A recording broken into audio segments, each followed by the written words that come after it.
folks, my name is Brandy Harris, and I am English faculty at Northlake.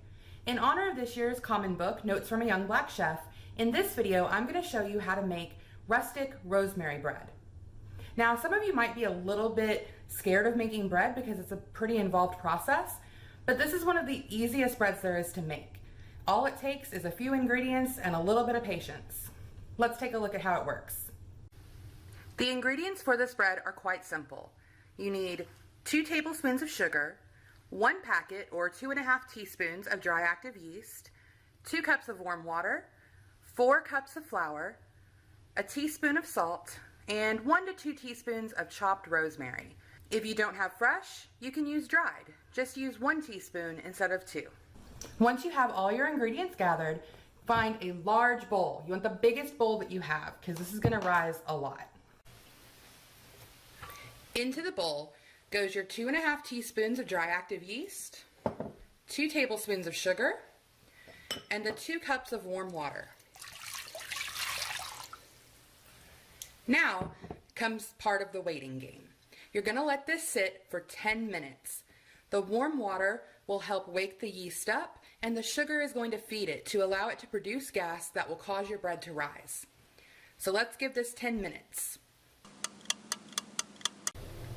After about 10 minutes, the yeast in the bowl will have foamed up a little bit.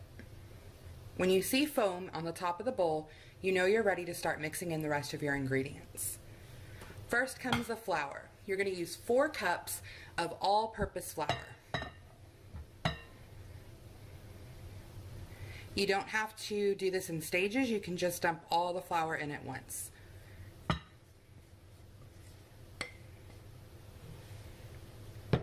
Then add your 2 teaspoons of rosemary or 1 teaspoon of dried rosemary. And finally, 1½ to 2 teaspoons of salt. Then just mix it all together.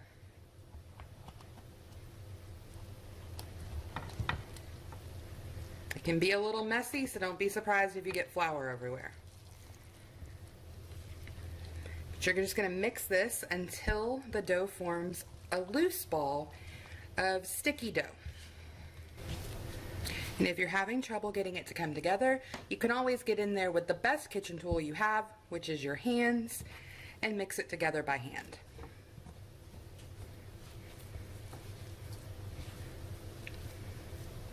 Once your bread has come together into a nice sticky ball, find another bowl, oil it with cooking spray or olive oil, and transfer your ball of dough into this new bowl, dropping it and then rolling it to get it nicely coated with oil. That oil is going to help keep the dough from sticking to the plastic wrap that you're about to put on it to let it rise. When you're done, cover it loosely with plastic wrap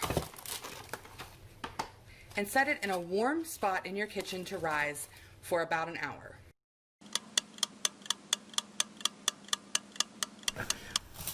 Once your dough is risen, give your hands a quick spray with some cooking spray.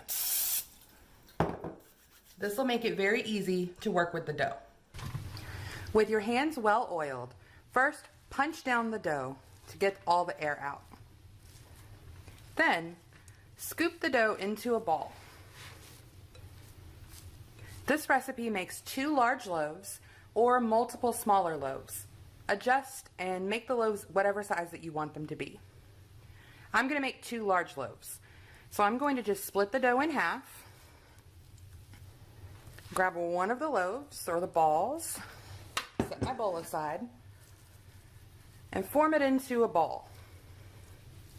Then I'm just going to place it on a parchment-lined baking sheet and repeat with the other ball of dough.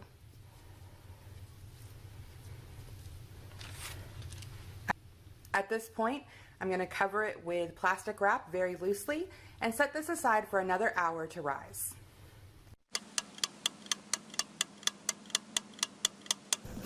After about an hour, your loaves will have doubled in size. Now you can pop them into the oven just like this, but if you really want to make it good, you're going to add a couple more ingredients to the top. To make your rustic rosemary bread even better, First, brush each loaf with melted butter. You want to be very gentle when doing this so that you don't accidentally deflate one of your loaves.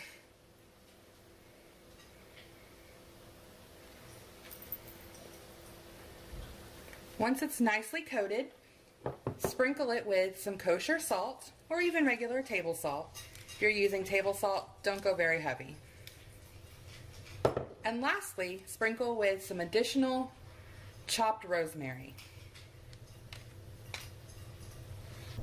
Once your loaves are ready, pop them in a 425-degree oven for 10 minutes. After 10 minutes, reduce the oven temperature to 375 and cook for an additional 10 to 15 minutes until they're golden brown. The bread's done. Want to see? Let's cut into it.